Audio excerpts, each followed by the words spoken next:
Welcome to Ashritha education channel.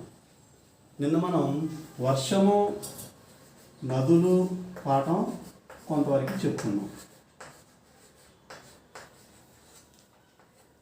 వర్షము నదులు. వర్షము ఎలా కురుస్తుంది, కురవడానికి గల కారణాలు నిన్న చెప్పుకున్నాం. అయితే దానికి పొడిగింపు మళ్ళీ మనం చెప్పుకుంటాం. ఈ వర్షపాత విస్తరణ, ఈ పూట మనం వర్షపాత విస్తరణతో ప్రారంభిద్దాం. వర్షపాత విస్తరణ మన దేశంలో కానీ మన రాష్ట్రంలో కానీ ఒకేలాగా లేదు.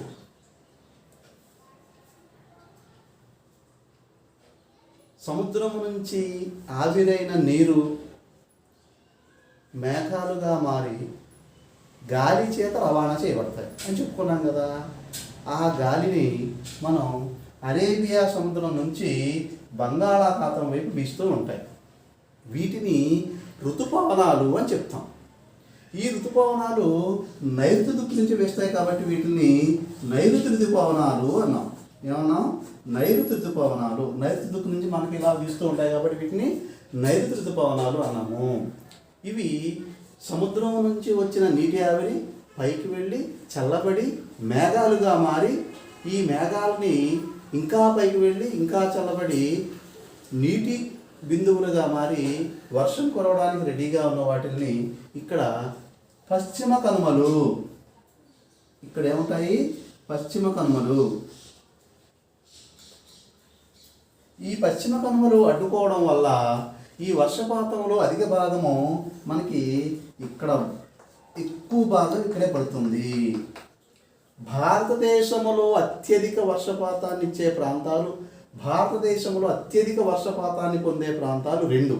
ఒకటి పశ్చిమ కనుమల ప్రాంతం, అంటే మహారాష్ట్ర నుంచి కింద కేరళ వరకు కూడా, కేరళ తమిళనాడులో కొంత భాగం వరకు కూడా, కేరళ వరకు కూడా వర్షపాతాన్ని పశ్చిమ కనుమల ద్వారా విపరీతంగా పొందుతుంది. ఇక ఇవి ఈ ఈ ఈ పవనాల దశ రెండు రకాలుగా ఉంటుంది. ఒకటి, మన దేశంలో మొట్టమొదటి వర్షపాతాన్ని పొందే ప్రాంతం కేరళ. అందుకే కేరళ ఇప్పుడు కూడా జూన్ మొదటి 1వ తేదీన కేరళ ఋతుపవనాలు తాగుతాయి. ఈ ఋతుపవనాలు ఇక్కడ అరేబియా సముద్రంలో రెండుగా చీలి ఒక భాగం పశ్చిమ కనుమల వైపు ప్రవేశిస్తే మరొక భాగం ఇట్లాగ వచ్చి ఆ బంగాళాఖాతం గుండా ఇట్లాగా ఈశాన్య భారతదేశాన్ని తాగుతుంది. ఈశాన్య భారతదేశం అంటే ఈ ప్రాంతం, అంటే బెంగాల్లో కొంచెం భాగం, ఇక మిగిలిన ఈశాన్య భాగం మొత్తం కూడా అత్యధిక వర్షపాతాన్ని పొందుతుంది. ఇక్కడ ఈ భాగము, ఇక్కడ ఈ భాగం కూడా అత్యధిక వర్షపాతాన్ని పొందుతుంది. ఇట్లాగా ఈ వర్షపాత విస్తరణ మిగిలిన దేశంలో సందర్భాన్ని బట్టి వర్షం పడుతుంది, కానీ ఇంత ఎక్కువ అధిక వర్షపాతం మాత్రం భారతదేశంలో రెండు ప్రాంతాలు, పశ్చిమ కనుమల ప్రాంతం, ఈశాన్య ప్రాంతం. చూడండి, మన రాష్ట్రంలో దక్షిణ భారతదేశంలో ప్రవహించే నదులన్నీ కూడా పశ్చిమ కనుమల నుంచే ప్రవహిస్తాయి. కృష్ణా నది కానివ్వండి, గోదావరి నది కానివ్వండి, ఇవన్నీ కూడా పశ్చిమ కనుమల నుంచి ప్రవహించి అనేక రాష్ట్రాల నుంచి చివరికి మన ఆంధ్ర రాష్ట్రంలో ప్రవేశించి చివరికి బంగాళాఖాతంలో కలుస్తాయి. ఉత్తర భాగంలో ప్రవహించే నదులన్నీ కూడా చాలా వరకు హిమాలయ పర్వత ప్రాంతాల్లో పుట్టిన నదులు. దక్షిణ భారతదేశంలో ప్రవహించే నదుల్లో చాలా వరకు పశ్చిమ కనుమల్లో జన్మించే నదులు. ఇది మనకి ఇక్కడ వస్తుంది. ఇక మన రాష్ట్రంలో వర్షపాత విస్తరణ మనం చూద్దాం. మన రాష్ట్రంలో వర్షపాత విస్తరణ ఎలా ఉంటుందంటే,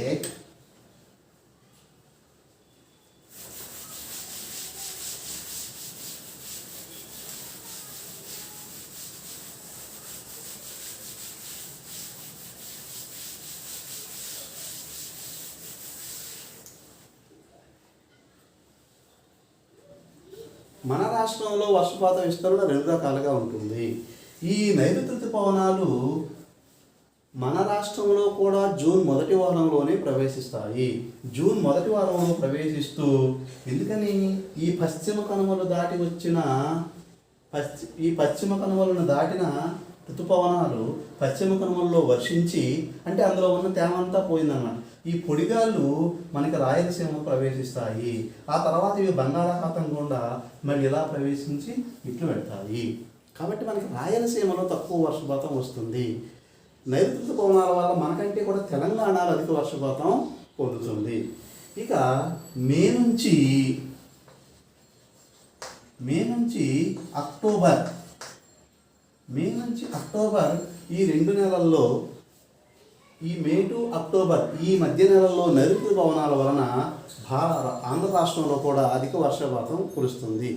ఈ ఆంధ్ర రాష్ట్రంలో అధిక వర్షపాతం పొందే ప్రాంతాలు ఏవయ్యా అంటే ఇక్కడ శ్రీకాకుళం, విజయనగరం, విశాఖపట్నం, తూర్పుగోదావరి, పశ్చిమ గోదావరి, కృష్ణా జిల్లా. ఇక గుంటూరు జిల్లాలో ఈ భాగం కొంచెంగా వర్షపాతం పొందుతుంది. ఇక ప్రకాశం జిల్లాలో కొంచెం, ఇక నెల్లూరు జిల్లాలో కొంచెం. ఈ రకంగా అధిక వర్షపాతం, మన రాష్ట్రంలో అధిక వర్షపాతం పొందే ప్రాంతాలు ఇవి. మన రాష్ట్రంలో అతి తక్కువ వర్షపాతం పొందే ప్రాంతం ఇది అనంతపురం. అతి తక్కువ వర్షపాతం పొందే ప్రాంతం ఏంటంటే అనంతపురం. మన రాష్ట్రంలో వర్షాలు 2 రకాలని చెప్పుకున్నాం కదా. మే టు అక్టోబర్ మధ్యలో కురిసే వర్షాలు నైరుతి ఋతుపవనాల వలన కురుస్తాయి. ఇక అక్టోబర్ టు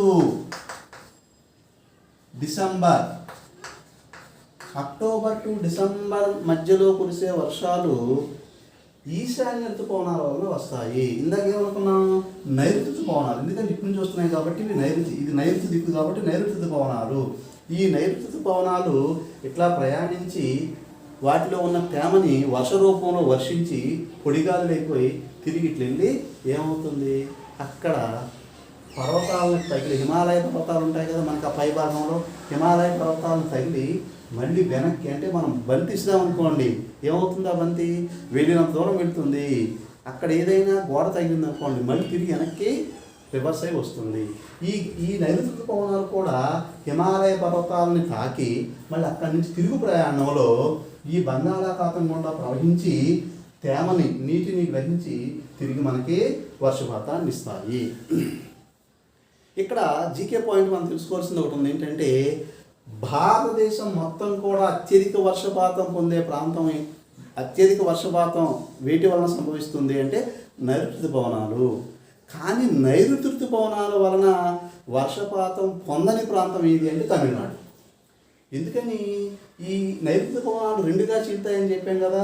ఒకటి పశ్చిమ కనుమలు దాటిన తర్వాత వర్షపాతాన్ని ఇస్తుంది. పశ్చిమ కనుమల్లో వర్షం కురిసిన తర్వాత మిగిలిన తమిళనాడులో వర్షం రాదు. ఇక రెండవ శాఖ ఏమవుతుంది, అరేబియా సముద్రం నుంచి బంగాళాఖాతం నుంచి వచ్చి తమిళనాడును దాటి ఇది ఇట్లా పైకి వెళ్ళిపోతుంది కాబట్టి ఇక్కడ కూడా రాదు. కానీ ఈశాన్య ఋతుపవనాలు బంగాళాఖాతంలో ప్రయాణించిన తర్వాత అవి మరి తేమను గ్రహించి మనకు వర్షపాతాన్ని ఇస్తాయి. ఈశాన్య ఋతుపవనాల వలన అధిక వర్షపాతం పొందే ప్రాంతం అంటే తమిళనాడు. మన దేశంలో తమిళనాడు ఒక్కటే ఈశాన్య ఋతుపవనాల వలన అధిక వర్షపాతం పొందుతుంది. ఈ ఋతుపవనాలను ఏమంటారంటే ఈశాన్య ఋతుపవనాలు. ఎందుకని ఇటు నుంచి ఎందుకు మళ్ళీ అక్కడ హిమాలయ పర్వతాలు తగిలి మళ్ళీ అటు నుంచి ఎలా వస్తాయి కదా, ఇట్లా వస్తాయి కాబట్టి వీటిని ఏమంటారంటే ఈశాన్య ఋతుపవనాలు అంటారు. ఎందుకని ఈశాన్య దిక్కు నుంచి వస్తున్నాయి. చూసేదా మనం ఈశాన్య రాష్ట్రాలు ఎందుకు చెప్పాము, ఈశాన్యం వైపు ఉన్నాయి కాబట్టి వీటిని ఈశాన్య రాష్ట్రాలు అన్నాము. వీటిని ఏమంటారంటే తిరోగమన నైరుతి ఋతుపవనాలు. ఎందుకని నైరుతి ఋతుపవనాలు వెళ్ళినాయి కదా, వెళ్ళి మనం తిరిగి వచ్చేస్తున్నాయి. అందుకే తిరోగమన నైరుతి ఋతుపవనాలు, నైరుతి ఋతుపవనాలు లేదా ఈశాన్య ఋతుపవనాలు, ఈశాన్య ఋతుపవనాలు. వీటి వల్ల మన రాష్ట్రంలో వర్షపాతం కురుస్తుంది. అయితే ఈ వర్షపాతం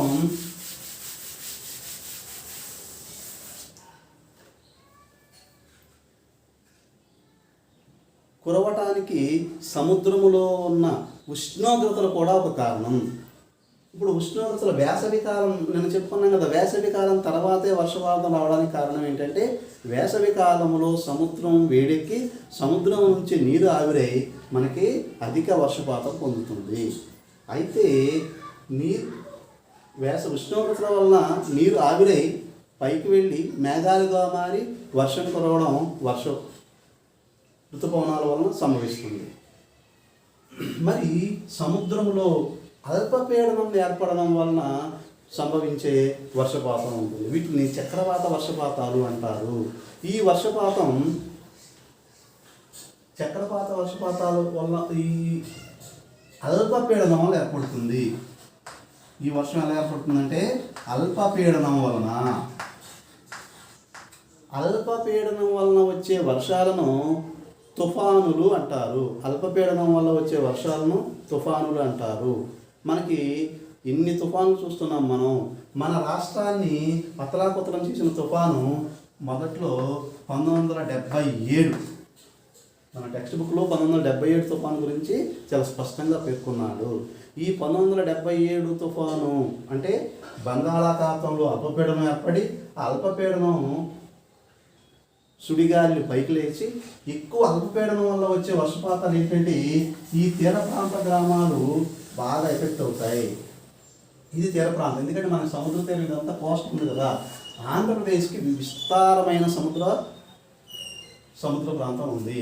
భారతదేశంలో అత్యధిక సముద్ర తీరాన్ని కలిగిన రాష్ట్రం ఒకటి గుజరాత్.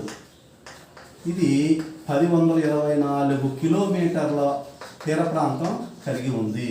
తర్వాత అత్యధిక తీర ప్రాంతాన్ని కలిగిన రెండవ రాష్ట్రం ఆంధ్రప్రదేశ్. రెండవ రాష్ట్రం మన ఆంధ్రప్రదేశ్ అన్నమాట. ఇది 972 అని ఒకప్పుడు చెప్పేవారు, ఇప్పుడు 974 కిలోమీటర్లు అని చెప్తున్నారు.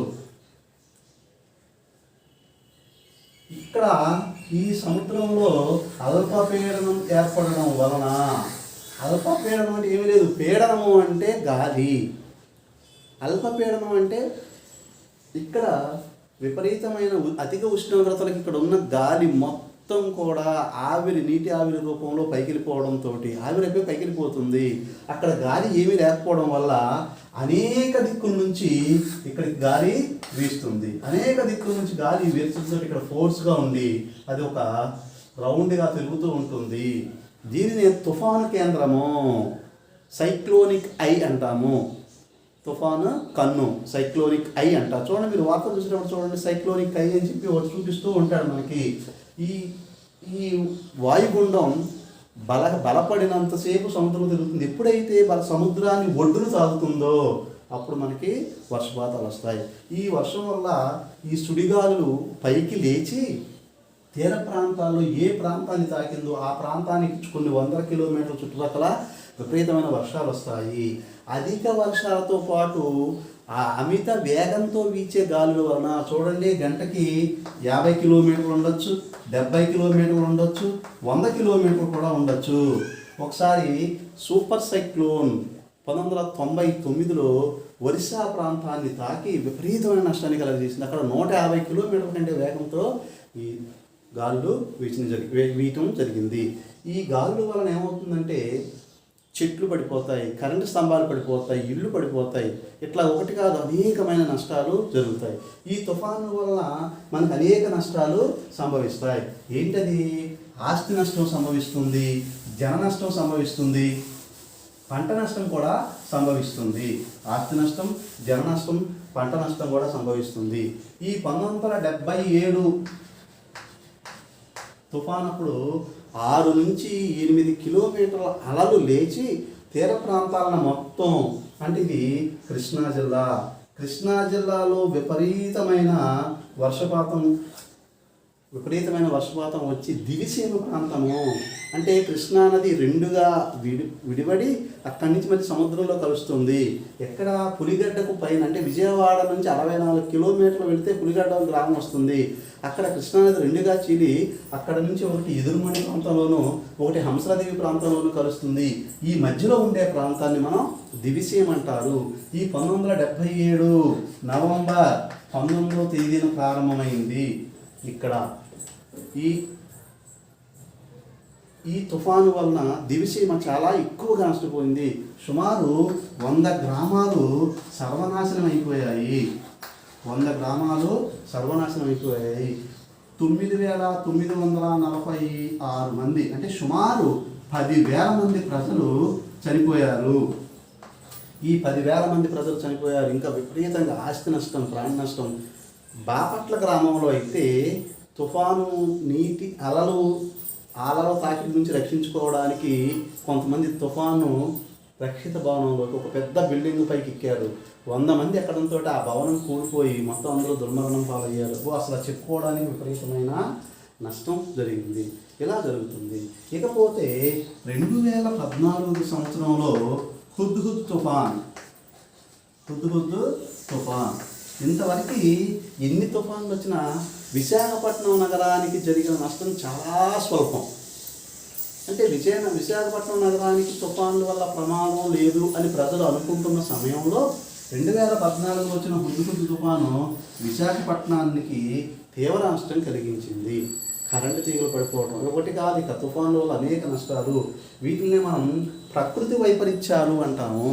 ప్రకృతి వైపరీత్యాలు రెండు రకాలు.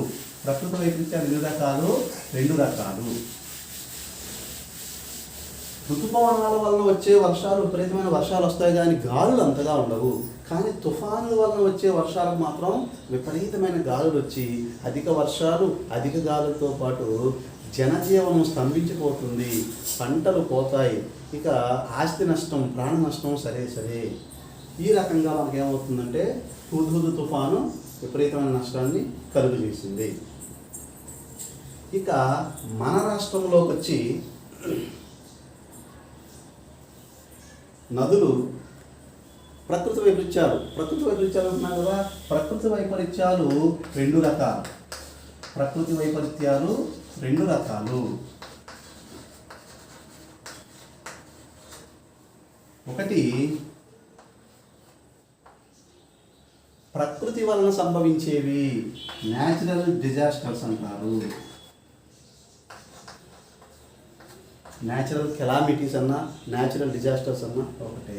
రెండవది మ్యాన్ మేడ్ డిజాస్టర్స్,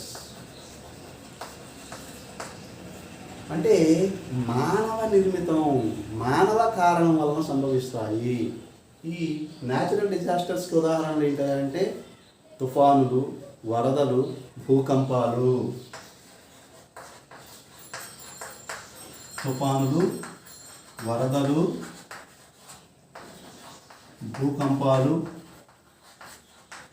కొండ చర్యలు విరిగి పడటం.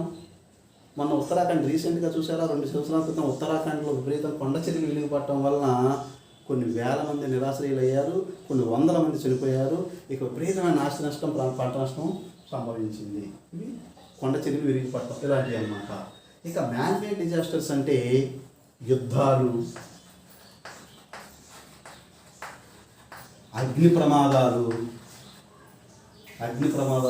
చూసారా, మొన్న విశాఖపట్నం దగ్గరలో ఒక గ్యాస్ లైన్ పేలిపోయి వచ్చింది. అంతకుముందు భోపాల్ 1984లో భోపాల్. ఇక ప్రమాదాలు, అగ్ని ప్రమాదాలు ఒకటి కాదు, అగ్ని ప్రమాదాలు ఎక్కువగా జరుగుతాయి మనకి. ఇక యాక్సిడెంట్లు అయితే సరే. ఇవన్నిటిని కూడా రెండు రకాలు, natural disasters, man made disasters అంటారు. ఇక ఇది ఒక రకం వర్గీకరణ. రెండవ రకం వర్గీకరణ ఉంది, నిదానంగా సంభవించేవి, వేగంగా సంభవించేవి. నిదానంగా సంభవించేవి అంటే కరువులు. చూడండి, కరువు అంటే ఏంటి? వర్షపాతం తగినంతగా లేకపోవడం వల్ల కరువు సంభవిస్తుంది. కరువులు ఏదైనా ఒక ప్రాంతంలో కొన్ని సంవత్సరాల పాటు వర్షపాతం లేకపోతే కరువు వస్తుంది. అంటే నిదానంగా సంభవించే ప్రకృతి వైపరీత్యాలు. ఇక తుఫానులు, భూకంపాలు ఈ మొదలైనవి వేగంగా సంభవించేవి. ఏవైనా ఇవన్నిటిని కూడా ప్రకృతి వైపరీత్యాలు అని మనం చెప్తాము. సరే కదా. ఇక మన పాఠంలో ఉన్నదానికి వద్దాం. మన పాఠంలో ఏమి ఇచ్చాడు? ప్రకృతి వైపరీత్యాల వలన ముఖ్యంగా వరదలు, తుఫాన్లు ఇచ్చాడు.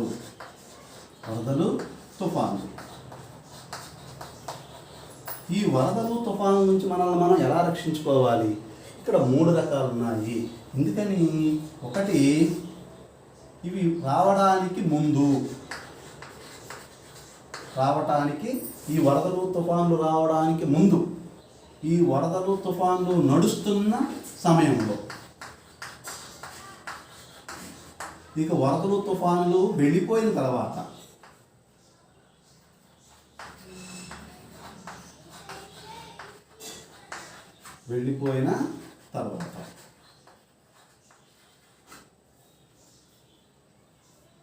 ఏం జాగ్రత్తలు తీసుకోవాలి, ఎటువంటి జాగ్రత్తలు తీసుకోవాలి? వరదలు తుఫాన్లు ఒకప్పుడంటే తెలిసేదో తెలియదు కానీ ఇప్పుడు టెక్నాలజీ విపరీతంగా అభివృద్ధి చెంది ఎప్పుడు వర్షం వస్తుంది చూసారా, రాబోయే సంవత్సరం ఎంత వర్షపాతం సంభవిస్తుందో మన శాస్త్రవేత్తలు ఇప్పుడే చెప్తున్నారు. ఈ సంవత్సరం సాధారణ వర్షపాతం ఉంటుందా, అధిక వర్షపాతం ఉంటుందా, తక్కువ వర్షపాతం ఉంటుందా అనేది వాళ్ళు మనకి టెక్నాలజీ సహాయంతో చెప్తున్నారు. కాబట్టి వరదలు తుఫాన్లు ముందే గెస్ చేసి ఏ ఏ ప్రాంతాల్లో వస్తాయో వాళ్ళు హెచ్చరికలు పంపిస్తారు. హెచ్చరికలు పంపించినప్పుడు మనం ఖచ్చితంగా వాటిని పాటించాలి. ఏదైనా తీర ప్రాంతాల్లో ఏ ప్రాంతం ఎఫెక్ట్ అవుతుందో దీనివల్ల వాడు చెప్పినప్పుడు ఆ ప్రాంతాల్లో పల్లపు ప్రాంతాల నుంచి ముఖ్యంగా ప్రజలు ఖచ్చితంగా రక్షిత ప్రదేశాలకు వెళ్ళాలి. ఇది తుఫానుకు ముందు హెచ్చరికలు మనం ఖచ్చితంగా వినాలి. తుఫానుల సమయంలో చెప్పుకున్నాం కదా, విపరీతమైన వేగంతో గాలులు వేస్తాయి, కరెంట్లు ఉండవు, చెట్లు పడిపోతాయి. మరి అటువంటిప్పుడు మనకు సమాచారం ఎలా తెలుస్తుంది? ఒక్కటే నమ్మదగినది ఉంది. ఎందుకంటే మన సెల్ ఫోన్లకి ఒకరోజు కరెంట్ లేకపోతే రెండో రోజు కరెంట్ లేకపోతే పోతాయి. టీవీలో అసలు కరెంట్ లేకపోతేనే పనిచేయదు. కనీసం సెల్ ఫోన్ అయితే 24 గంటలన్నా కరెంటు లేకపోయినా వస్తుంది. టీవీలు అసలే పనిచేయదు. ఇక్కడ నమ్మకమైనది ఏంటంటే రేడియో. రేడియో అంటే ఇప్పుడు చాలామంది పిల్లలకి తెలియకపోవచ్చు. ఎందుకని, మా చిన్నప్పుడు ప్రతి ఇంట్లో ఒక రేడియో ఉండేది. ఈ రేడియో మనకి బ్యాటరీ సహాయంతో నడుస్తుంది కాబట్టి ఎటువంటి సమయంలో కూడా మనకి వార్తలు, ముఖ్యంగా తుఫాను హెచ్చరికల సమయంలో అత్యధికంగా ఉపయోగపడే రేడియో 1977 అప్పుడు హ్యామ్ రేడియో అని చాలా ఎక్కువ మనకి సర్వీస్ చేసింది. ఇక నడుస్తున్న సమయంలో ముందు మనకి ఏం చేస్తాం, మనం రక్షిత ప్రాంతాలకు చేరుకుంటాం. ఈ తుఫాను నడుస్తున్న సమయంలో ఏం చేయాలి? బయటికి ఎవరూ వెళ్ళకూడదు. ఎందుకని విపరీతమైన గాలులు, వర్షం, ఎక్కడ ఏముంటుందో తెలియదు. కాబట్టి ఆ సమయంలో మనం తీసుకోవాల్సిన జాగ్రత్తలు, మంచినీరు, ఆహారం. ఎందుకంటే ఒక ప్రాంతంలో అనేక మంది, ఎక్కువ మంది ఉంటారు కాబట్టి అందరికీ ఆహారం ఎట్లా వస్తుంది? పిల్లలకి, పెద్దలకి, మరియు ఏజ్ గ్రూప్కి, ఇట్లా రకరకాలు మనం డివైడ్ చేసుకొని వాళ్ళకి కావాల్సిన సౌకర్యాలు అవి ముందు ప్రణాళిక ప్రకారం చేసుకోవాలి. దీనికి ప్రభుత్వం ఖచ్చితంగా సహాయం చేస్తుంది. కానీ ఆ ఎఫెక్టెడ్ ప్రాంతాల్లోని ప్రజలు కూడా లీడ్ తీసుకొని దానికి సంబంధించి చేసుకోవాలి. ఇక తుఫాను వెళ్ళిపోయిన తర్వాత, వరదలు కానీ తుఫాను కానీ వెళ్ళిపోయిన తర్వాత మొత్తం నీరంతా కలుషితం అయిపోతుంది. ప్యూరిఫైర్ వాటరు దొరకటం చాలా కష్టం అవుతుంది. అటువంటి సమయంలో మనం ఏం జాగ్రత్తలు తీసుకోవాలి? మన చుట్టుపక్కల బ్లీచింగ్లు వేయటం, ఇకపోతే నీటిని తాగేటప్పుడు కాసి వడపోసి చాలా జాగ్రత్తగా తాగటం. ఎందుకంటే లేకపోతే డయేరియా ప్రబలి, అతిసార, డయేరియా, ఇట్లా రకరకాలు ఇంకా అతిపెద్ద నష్టం సంభవిస్తుంది. కాబట్టి ఆహార పదార్థాలు ఎక్కువగా కలుషితం అవుతాయి. మనం ఇళ్లలో దాచుకున్న ఆహార పదార్థాలు కూడా వర్షాలకి తడిసిపోవచ్చు, కొట్టుకుపోవచ్చు, ఏదైనా అవ్వచ్చు. కాబట్టి ఆ తర్వాత ఎట్లా ఉండాలనేది ఈ 3 రకాలుగా మనం జాగ్రత్తలు పాటించాలి. ఇది ప్రకృతి వైపరీత్యాలప్పుడు మనం తీసుకోవాల్సిన తగిన జాగ్రత్తలు. ఇకపోతే నదులు మన రాష్ట్రంలో ఎన్ని ఉన్నాయి, ఎలా ఉన్నాయి? ఈ 7వ తరగతి పాఠానికి సంబంధించి ముఖ్యంగా మన రాష్ట్రాన్ని పేర్కొన్నాడు. ఈ నదులు అనేవి చిన్న పెద్ద నదులు చాలా ఉన్నాయి, కానీ మన టెక్స్ట్ బుక్ ప్రకారంగా మనం కొన్ని చెప్పుకోవాలి. ఇక్కడ వంశధార, ఇది వంశధార నది. ఇక్కడ నాగావళి, వంశధార నాగావళి. ఇక గోదావరి,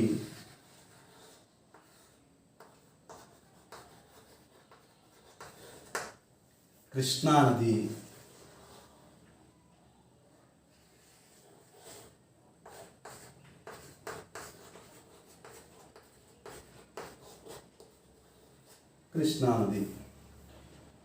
ఇక ఇక్కడ తుంగభద్ర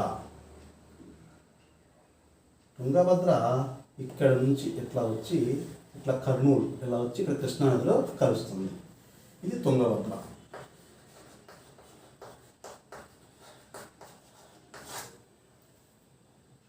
ఇక పెన్నా నది అనంతపురం నుంచి కర్నూలు, కడప, నెల్లూరు ఇలా వచ్చి బంగాళాఖాతంలో కలుస్తుంది. పెన్నా నది. ఇక్కడ స్వర్ణముఖి నది,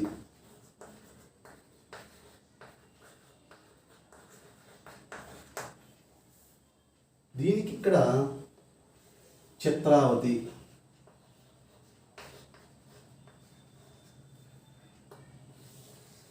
పాపగ్ని,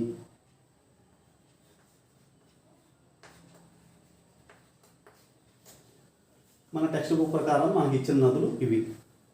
వీటిల్లో అతిపెద్ద నదులు రెండు, ఒకటి గోదావరి, రెండు కృష్ణ. ఇవి ఇందాక చెప్పుకున్నాం కదా, పశ్చిమ కనుమలలో అత్యధిక వర్షపాతం ఉండడం వలన అక్కడ నదులు జన్మించి, అనేక నదులు జన్మించి వాటిలో రెండు మన రాష్ట్రానికి వస్తాయి.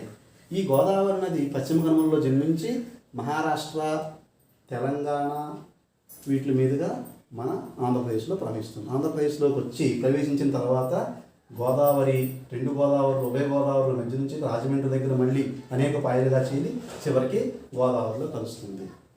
ఇక కృష్ణానది, ఇది కూడా పశ్చిమ కనుమలలో జన్మించి మహారాష్ట్ర, కర్ణాటక, తెలంగాణ, ఇక్కడ మన కర్నూలు జిల్లా, ఈ గుంటూరు, కృష్ణ ఈ నదుల మీదుగా ఇట్లా వచ్చి బంగాళాఖాతంలో కలుస్తుంది.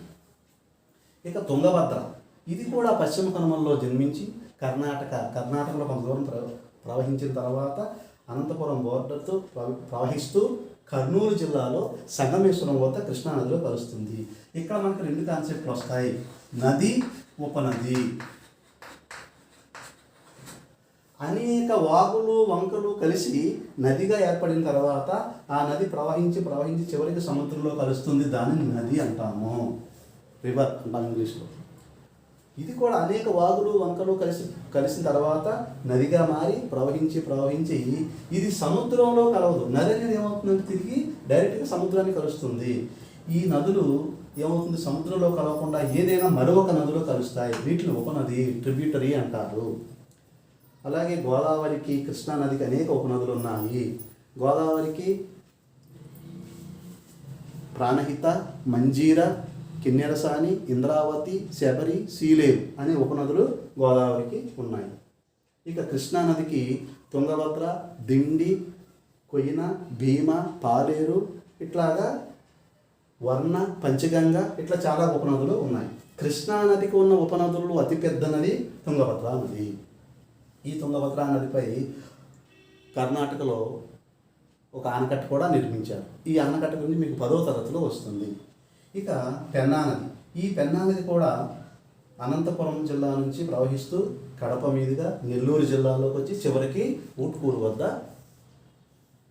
బంగాళాఖాతంలో కలుస్తుంది. తర్వాత స్వర్ణముఖి, ఇది తూర్పు కనుమల్లోనే జన్మించి మన నెల్లూరు జిల్లాలో కొంత దూరం ప్రవహించి ఆ తర్వాత బంగాళాఖాతంలో కలుస్తుంది. ఇక చిత్రావతి, పాపగ్ని అనేవి, ఈ పాపగ్ని అనేది కంప్లీట్గా చిత్తూరు జిల్లాలో ఉంటుంది. ఈ చిత్రావతి ఏమవుతుందంటే కొంచెం కడప, అనంతపురం జిల్లాలో ప్రవహిస్తూ చివరికి పెన్నా నదిలో కలుస్తుంది. ఇది మన రాష్ట్రంలోని నదులు. ఇక ఈ నదులు ప్రవహించేటప్పుడు మనకి రెండు కాన్సెప్ట్లు ఇస్తారు. ఇదంతా నది అనుకోండి, ఇది నది. ఎప్పుడు కూడా నది నిండుగా నీరు ఉండదు. వర్షాలు వచ్చినప్పుడు అధిక వర్షపాతం, ఇదంతా కూడా దీని క్యాచ్మెంట్ ఏరియా అంటారు. ఏ నదికైతే సంబంధించి చుట్టుపక్కల ప్రాంతాలంతా క్యాచ్మెంట్ ఏరియా అంటారు. వర్షాలు, తుఫానులు వచ్చినప్పుడు ఈ క్యాచ్మెంట్ ఏరియాలో మొత్తం నీరు నదిలోకి ప్రవహించినప్పుడు ఈ నది నిండుగా ప్రవహిస్తుంది. లేని సమయంలో ఒక చిన్న సెలయేరులాగా ప్రవహిస్తుంది. కానీ ఇదంతా ఖాళీగా ఉంటుంది. ఎందుకని, ఇక్కడ ఇసుక, గులకరాళ్ళు ఇవన్నీ ఉండటం వల్ల ఇదంతా ఖాళీగా ఉంటుంది. ఇక్కడ చెట్లు ఏ విధమైన, ఎందుకని ఇసుక, గులకరాళ్ళలో చెట్లు పెరగవు కదా, చెట్లు ఏమి పెరగవు, ఖాళీగా ఉంటుంది. ఈ ప్రాంతాన్ని వరద మైదానము అంటారు. ఈ ప్రాంతాన్ని ఏమంటాం, వరద మైదానం అంటాము. ఈ వరద విపరీతంగా వచ్చినప్పుడు ఏమవుతుందంటే ఈ ఒడ్డు నుండి ఈ ఒడ్డును ఒరుచుకుంటూ ప్రవహిస్తుంది. ప్రవహించి అలా వెళ్ళి సముద్రంలో కలుస్తుంది. ఈ క్యాచ్మెంట్ ఏరియా నుంచి నీరు నదుల్లోకి వచ్చే క్రమంలో మనకి చిన్న విధానం తెలుసుకోవాలి. ఈ క్యాచ్మెంట్ ఏరియాలో ఎక్కువగా చెట్లను మనం పెంచాలి. ఎందుకని, చెట్లను పెంచడం వలన వరద ప్రవాహాన్ని కొంతసేపు ఆపగలుగుతుంది. ఈ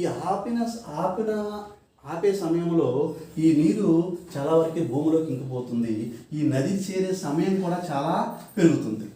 అప్పుడు ఏమవుతుంది, కొద్ది కొద్దిగా నీరు వచ్చింది అనుకోండి, నీరు వచ్చినట్లుగా సముద్రంలోకి వెళ్ళిపోవటం వల్ల మనకి ప్రమాదం అనేది చాలా తగ్గుతుంది.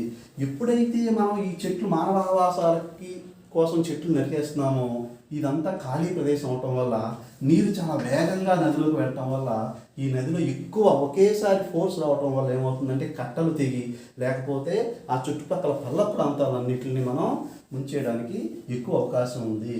కాబట్టి మనం ఈ క్యాచ్మెంట్ ఏరియా మొత్తంలో అధికంగా చెట్లను పెంచడం వలన ఈ నీటి వేగము తగ్గుతుంది. నీటి వేగం ఎప్పుడైతే తగ్గిందో అప్పుడు నీరు భూమిలోకి ఇంకే నీటి పరిమాణం పెరుగుతుంది. ఈ నదిలోకి వచ్చే నీటి యొక్క వేగం తగ్గి సమయం కూడా పెరుగుతుంది. ఎందుకని ఇక్కడ నుంచి గంటలో రావాల్సిన నీరు 4-5 గంటల్లో వస్తుంది. 4-5 గంటల్లో వచ్చేటప్పుడు అంతసేపు కూడా ఇది భూమి మీద ప్రవహిస్తుంది కాబట్టి అది భూమిలోకి ఇంకడానికి ఎక్కువ అవకాశం ఉంటుంది.